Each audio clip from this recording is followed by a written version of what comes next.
Nikita Mirzani itu aslinya miskin cuy, saldonya aja cuma 300 juta.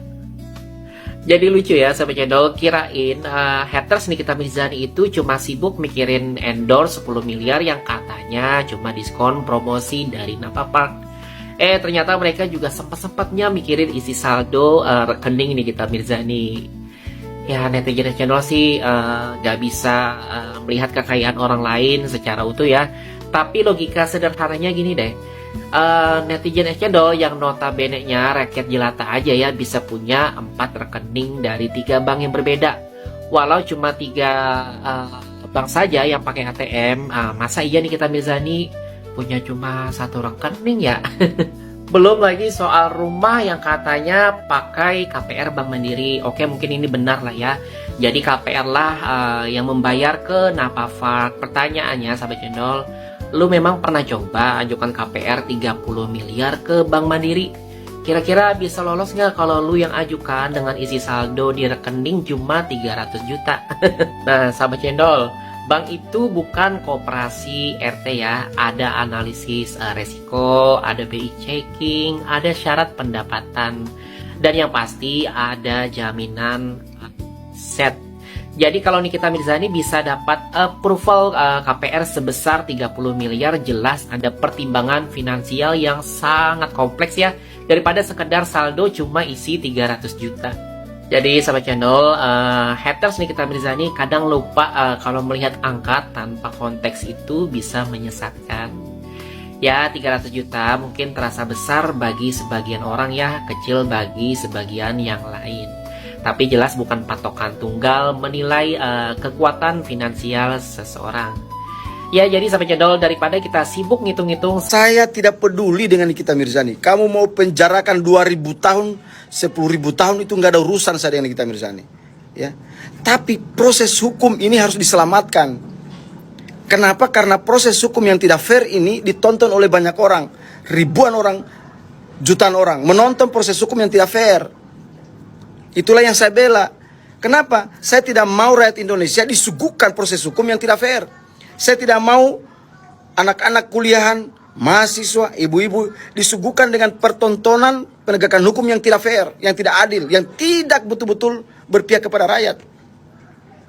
Makanya saya bela hukum, bukan bela Nikita.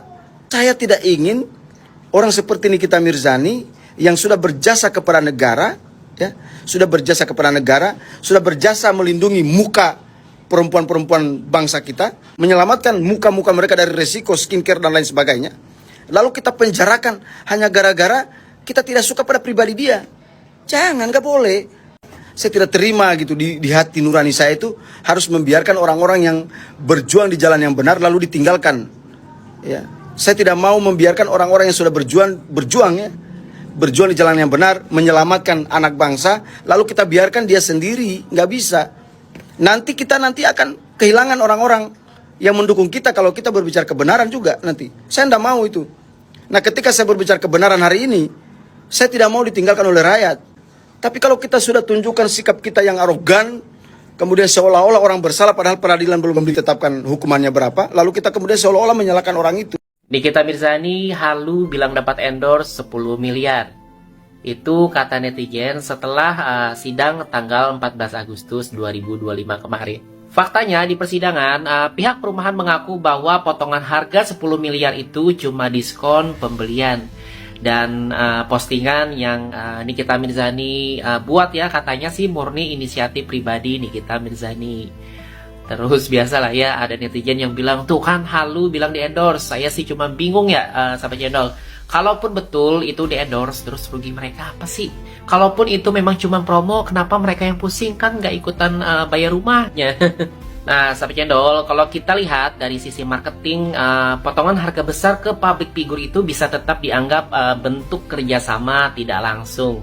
Kenapa? Ya karena menurut hemat netizen channel ya, ketika Nikita Mirzani memposting nama perumahan, efeknya jauh lebih besar dibandingkan kalau yang posting itu orang yang pusingin ini diskon atau endorse.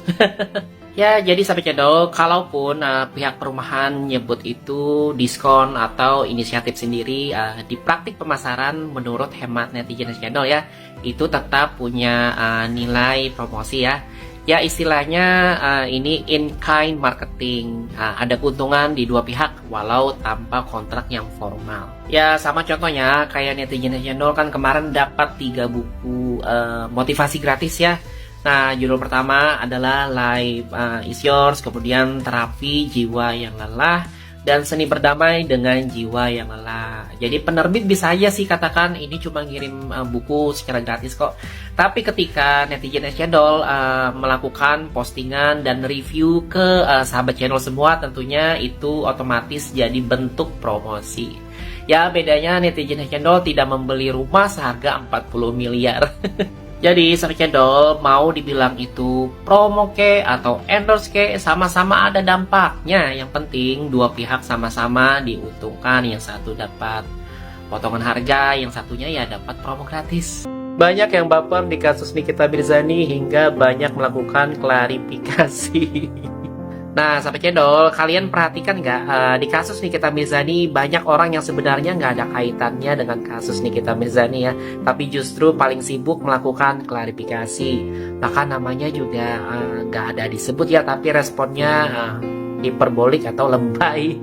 Nah, jadi gini sahabat channel, dalam perspektif psikologi hukum ya, perilaku seperti ini sering disebut dengan overcompensation, yaitu respon berlebihan untuk menutupi rasa takut atau rasa bersalah yang sebenarnya tidak mau diakui. Kemudian, secara sosial ini masuk ke pola self-defense communication. Jadi biasanya ya, orang akan terus mengulang klarifikasi atau pernyataan-pernyataan pembelaan untuk membangun persepsi publik. Meskipun sahabat channel konsistensinya mulai goyah ya, jadi semakin sering mereka bicara, celah kebohongannya justru semakin terlihat. Kemudian dari perspektif ilmu hukum, ketidakkonsistenan keterangan adalah salah satu indikator yang sering banget dipertimbangkan penyidik ya untuk menilai kredibilitas saksi atau pihak-pihak terkait. Itu sebabnya sahabat channel, klarifikasi yang berulang-ulang tanpa data itu justru bisa jadi bumerang. Nah sahabat channel, mari kita jadi penonton yang cerdas. Ketika membahas kasus Nikita Mirzani memang ada-ada aja komentarnya ya. Tapi makasih nih buat kakak yang komentar kayak gini. Jadi bukan soal ngidam ya kakak, tapi almarhum mama netizen channel itu dari kecil sering duduk di samping netizen channel, mengajarkan mengeja huruf sampai netizen channel bisa membaca sebelum pada waktunya. Nah dari situ netizen channel cinta sama membaca. Makanya sahabat channel, setiap melihat pemberitaan tentang kasus Nikita Mirzani, netizen channel agak tergerak ya, mengingat ibu dari 3 orang anak. Jadi netizen channel sadar ya bahwa setiap ibu pasti punya cara sendiri untuk membentuk masa depan anak-anaknya. Nah sahabat channel, dari kebiasaan membaca sejak kecil ini bikin netizen channel itu semangat waktu dapat 3 buku motivasi. Judul pertama ini Life is Yours, kemudian Terapi Jiwa yang Lelah, dan Seni Berdamai dengan Jiwa yang Lelah. Tunggu reviewnya dari netizen channel minggu depan. Minggu kemarin Nikita Mirzani bawa anaknya ke pengadilan. Sekarang pengacaranya bahas-bahas sedekah lah, bahas amal jariah lah, bahas anak asuh lah, bahas panti asuhan lah. Mereka kayaknya lupa deh ya, ini sedang pemerasan cuy, bukan sidang amal. Pasti banyak tuh yang bakalan nyeletuk kayak tadi tuh ya. Netizen channel sih cuma bisa ketawa sambil nyeruput kali ya. Nah sahabat channel, dalam persidangan pidana, strategi pembelaan itu nggak melulu soal pasal-pasal dan bantahan materi dakwaan.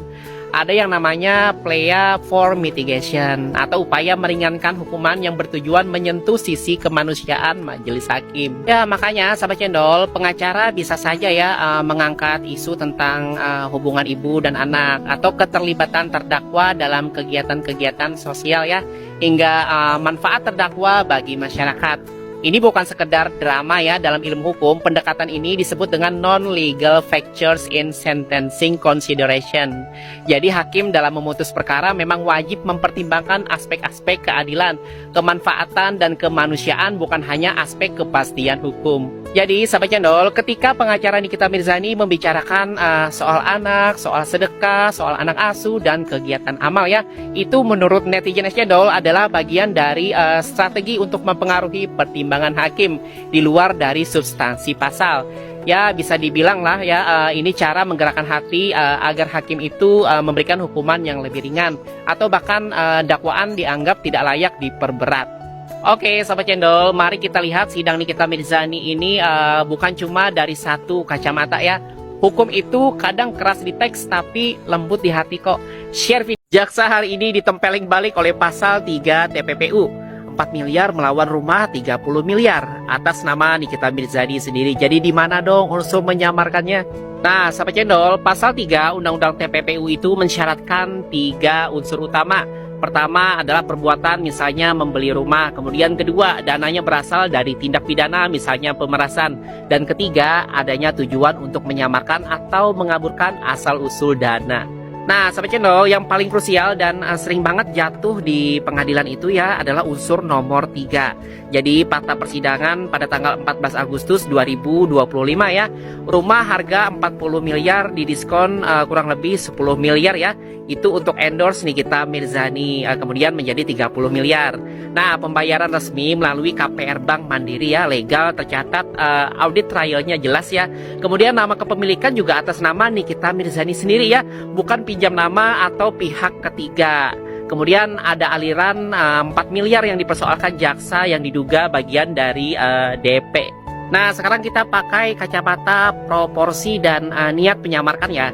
Jadi perbandingan nilai 4 miliar versus 30 miliar ya, sahabat channel, artinya itu kurang lebih 13,3% ya dari total aset.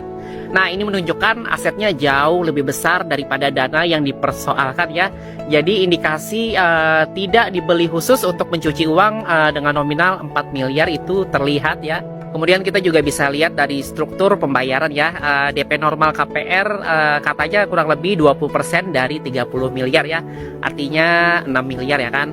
Nah, 4 miliar kalaupun benar dipakai untuk DP rumah tersebut ya, itu bagian dari DP ya, sahabat channel.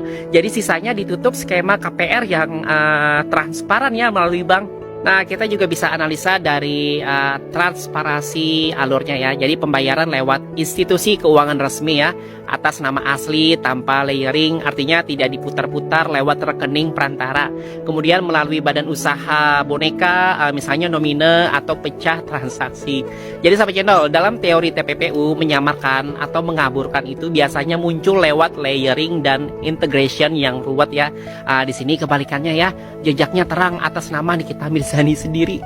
Lalu apa Bang Cendol implikasi hukumnya? Jadi sampai Cendol, TPPU itu bukan sekedar ada uang kemudian dibelikan aset. Jaksa harus membuktikan mens rea menyamarkan ya. Nah, kalau asetnya atas nama Nikita Mirzani sendiri kemudian dibayar secara formal via bank ya, dan nilai aset jauh melampaui dana yang dipersoalkan, maka logikanya ya membeli rumah untuk menyamarkan 4 miliar jadi lemah sahabat Cendol. Nah, kemudian dari proporsi 4 miliar berbanding 30 miliar artinya 13,3% dari keseluruhan nilai aset ya, plus skema KPR resmi ya justru mengikis dugaan niat mencuci uang sahabat channel. Yang ada ini tampak seperti pembelian wajar dengan pembiayaan bank, bukan skema menyamarkan. Nah, catatan penting sahabat channel, jadi benar ya, hukum tidak mensyaratkan ambang nominal untuk TPPU, tapi di ruang pembuktian proporsi kemudian pola transaksi sangat mempengaruhi penilaian niat menyamarkan. Nah, di sini pola dan proporsinya tidak menunjang unsur ketiga menurut netizen Cendol. Jadi sahabat Cendol, tanpa niat menyamarkan yang terlihat dari pola transaksi ya, bukan sekedar narasi, pasal 3 TPPU terhadap Nikita Mirzani jadi sulit dibuktikan ya. Jadi proporsi 4 miliar versus 30 miliar atas nama sendiri lewat KPR Bank lebih mirip transaksi terang benderang ketimbang upaya mengaburkan asal usul sumber dana. Nah, kalau kalian setuju analisis ini lebih masuk akal daripada asumsi ya, share videonya, follow buat update sidang-sidang berikutnya, dan komen pendapat kalian. Mundur